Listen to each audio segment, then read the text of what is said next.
नमस्कार, सप्तधारा न्यूजमध्ये आपले स्वागत आहे। आज शनिवार दिनांक 31 ऑगस्ट 2024 न्यूज बुलेटिनमध्ये जाणून घेऊया आजच्या ठळक घडामोडी। कोयना धरण हे पालकमंत्री शंभूराज देसाई यांच्या हस्ते जलपूजन, पावसामुळे जलसिंचनाचा प्रश्न मार्गी लागल्याबाबत व्यक्त केला आनंद। महाराष्ट्राची भाग्यलक्ष्मी म्हणून ओळखल्या जात असलेल्या कोयना धरणामध्ये 100 TMC पेक्षा अधिक पाणीसाठा झाला आहे। या धरणात शनिवारी दुपारी 4 वाजता पालकमंत्री शंभूराज देसाई यांनी विधिवत जलपूजन केले। यावेळी जिल्हा प्रशासनातील अधिकारी व जलसंपदा विभागाचे अधिकारी उपस्थित होते। नामदार देसाई यांनी कोयना धरणातील जलाचे विधिवत पूजन करून ओटी भरण केले। यावेळी ते म्हणाले, कोयना धरण हे महाराष्ट्राची भाग्यरेखा म्हणून ओळखले जाते। महाराष्ट्राच्या विशेषतः पश्चिम महाराष्ट्राच्या भरभराटीमध्ये, संपन्नतेमध्ये या धरणाचा फार मोलाचा वाटा आहे। सध्या धरण 100 TMCच्या वर भरले आहे। यामुळे सिंचनासह विद्युत निर्मितीचा प्रश्न मिटला आहे। सातारा जिल्ह्यासह सांगली जिल्ह्यात याचा लाभ होणार आहे। कोयना धरणस्थळी झालेल्या कार्यक्रमास जिल्हाधिकारी जितेंद्र डुडी, जिल्हा परिषदेच्या प्रशासक तथा मुख्य कार्यकारी अधिकारी याशिनी नागराजन, पोलीस अधीक्षक समीर शेख, पाटणचे तहसीलदार अनंत गुरव, जलसंपदा विभागाचे अधीक्षक अभियंता अरुण नाईक, सार्वजनिक बांधकाम विभागाचे अधीक्षक अभियंता संतोष रोकडे, कार्यकारी अभियंता निलेश पोद्दार, सहाय्यक अभियंता सागर पाटील, आशिष जाधव यावेळी उपस्थित होते। कुमठेच्या धारनाथ नगरमध्ये ग्रामस्थांनी आमदार शशिकांत शिंदे यांना घोड्यावर बसवत काढली मिरवणूक। श्री हनुमान प्राणप्रतिष्ठा सोहळा उत्साहात। राष्ट्रवादी काँग्रेस शरदचंद्र पवार पक्षाचे नेते माजी मंत्री आमदार शशिकांत शिंदे आणि कुमठे गावाचे आपुलकीचे आणि ऋणानुबंधाचे नाते आहे। 2009 साली कोरेगाव विधानसभा मतदारसंघात दाखल झालेल्या आमदार शशिकांत शिंदे यांच्या प्रत्येक निवडणुकीत या गावाने भरभरून मतदान केले आहे। त्याच ऋणातून आमदार शशिकांत शिंदे यांनी सर्वाधिक निधी कुमठे आणि परिसरासाठी दिला आहे। शनिवारी सकाळी 11 वाजता कुमठे येथील धरनाथ नगरमध्ये श्री हनुमान मंदिरामध्ये मूर्ती प्रतिष्ठापना करण्यासाठी आमदार शशिकांत शिंदे आले होते। त्यावेळी ग्रामस्थ आणि युवकांनी सजवलेल्या घोड्यावर बसून त्यांची मिरवणूक काढली आणि शाही स्वागत केले। आपल्या हक्काच्या माणसांनी घोड्यावर बसून मिरवणूक काढत केलेले स्वागत मनाला सर्वोच्च आत्मिक समाधान देऊन गेले। श्री हनुमान प्राणप्रतिष्ठापना सोहळा धरनाथ नगर येथे उत्साहात झाला, याचा मनोमन आनंद आहे। कार्यक्रमानंतर त्यांनी ग्रामस्थांशी संवाद साधत केलेल्या सन्मानाचा स्वीकार करत आभार मानले। जनमानसात असाच वावरत असल्यामुळेच त्यांच्या या प्रेमाच्या पात्र मी ठरलो आहे। आपल्या माणसांकडून होणारं कौतुक हे नेहमीच कार्याला बळ देत असतं। आज माझं होत असलेलं स्वागत माझ्या सामाजिक कार्याला नवी ताकद देणारे आहे। या स्वागतामुळे मी भारावलो आहे, हे खरंय, पण माझी जबाबदारीही तितकीच वाढली याची जाणीव मला आहे। कारण माझं स्वागत करणारी ही माणसं माझी आहेत। आमची माती, आमची माणसं असं म्हटलं तरी वावगं ठरणार नाही, असे गौरवोद्गार आमदार शशिकांत शिंदे यांनी काढले। यावेळी विविध संस्थांचे पदाधिकारी, कार्यकर्ते व ग्रामस्थ व युवक कार्यकर्ते उपस्थित होते। सातारा लोणंद पुणे महामार्गाच्या देखभाल दुरुस्तीसाठी सुमारे 4 कोटी रुपयांच्या निधीची तरतूद। शिवसेनेसह वॉटर स्टेशन ग्रामपंचायतीच्या पाठपुराव्याला अखेर यश। सातारा, कोरेगाव, फलटण आणि खंडाळा तालुक्याच्या विकासामध्ये मोलाचे योगदान देणाऱ्या सातारा लोणंद पुणे महामार्गाच्या देखभाल दुरुस्तीसाठी राष्ट्रीय महामार्ग विकास प्राधिकरणाने 3,93,75,809 रुपयांच्या निधीला मंजुरी दिली आहे। पावसाळा संपताच तातडीने कामाला सुरुवात केली जाणार आहे। शिवसेनेसह वॉटर स्टेशन ग्रामपंचायतीने केलेल्या पाठपुराव्यामुळे हा निधी उपलब्ध झाला आहे। ग्रामस्थांसह वाहनधारकांनी सुटकेचा निश्वास टाकला आहे। सातारा, कोरेगाव, फलटण, खंडाळा आणि वाई तालुक्याची मध्यवर्ती बाजारपेठ म्हणून ओळख निर्माण केलेल्या आणि सातारा लोणंद पुणे राष्ट्रीय महामार्गावर असलेल्या वॉटर स्टेशन येथील वाघदेव चौकामध्ये सातत्याने अपघातांची मालिका सुरू आहे। या अपघातामुळे शालेय महाविद्यालयीन विद्यार्थ्यांसह प्रवाशांच्या जीविताला धोका निर्माण झाला आहे।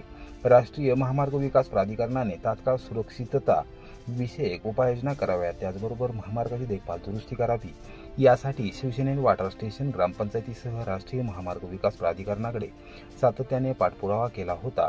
शिवसेना महाराष्ट्र वाहतूक सेनेचे उपजिल्हाप्रमुख विशाल जाधव यांच्यासह पदाधिकारी व शिवसैनिकांनी संबंधित यंत्रणेने निवेदन सादर करून ग्रामस्थ आणि वाहनधारकांची व्यथा मांडली होती। राष्ट्रीय महामार्ग विकास प्राधिकरणाचे अधीक्षक अभियंता अभिजित आवटी यांनी शिवसेनेसह वॉटर स्टेशन ग्रामपंचायतीच्या मागणीची दखल घेत महामार्गाच्या देखभाल दुरुस्तीसाठी 3,93,75,809 रुपयांच्या निधीला मंजुरी दिली आहे. पावसाळा संपताच तातडीने कामाला सुरुवात केली जाणार आहे.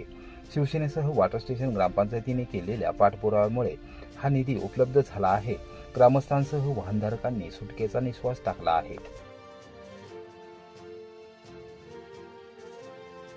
महाराष्ट्रातील पहिल्या आईस क्यूब कॉन्क्रीट टेक्नॉलॉजीद्वारे कोरेगावात सर्वप्रथम रस्त्याची निर्मिती. पाश्चिमात्य देशांच्या धर्तीवर तयार होणार एकंबे रस्ता. परिसराचा चेहरामोहरा बदलणार. नामदार महेश शिंदे यांची माहिती.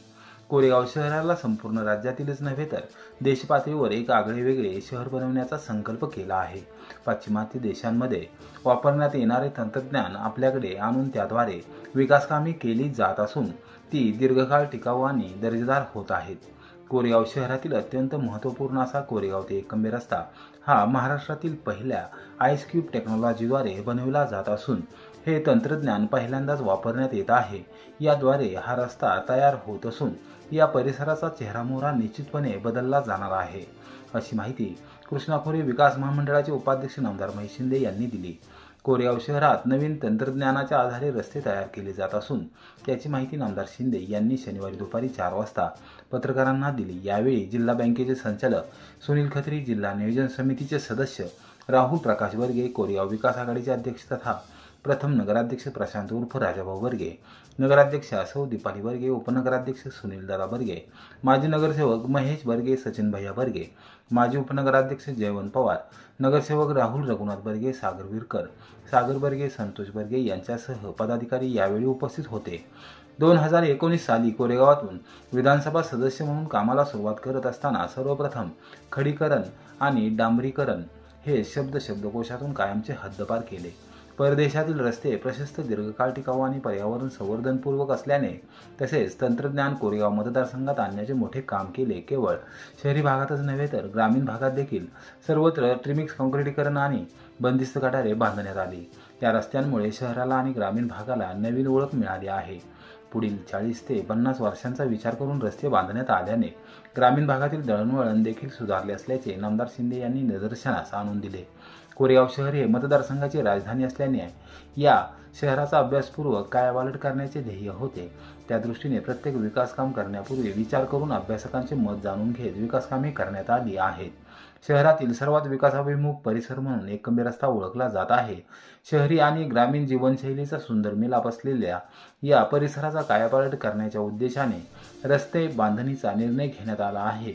खाजगी शिकवणी, अंगणवाडी, बालवाडी, प्राथमिक शाळा, महाविद्यालयासह या परिसरात उद्योग व्यवसाय वाढू लागले आहेत.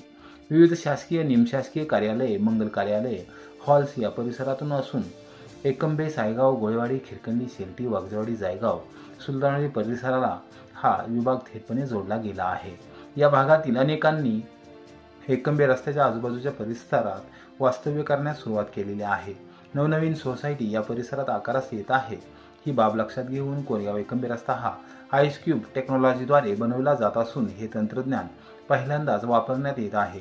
अत्यंत मजबूत, टिकाऊ आणि आकर्षक असा हा रस्ता तयार होत असल्याचा विशेष आनंद आहे, असेही नामदार शिंदे यांनी निदर्शनास आणून दिले.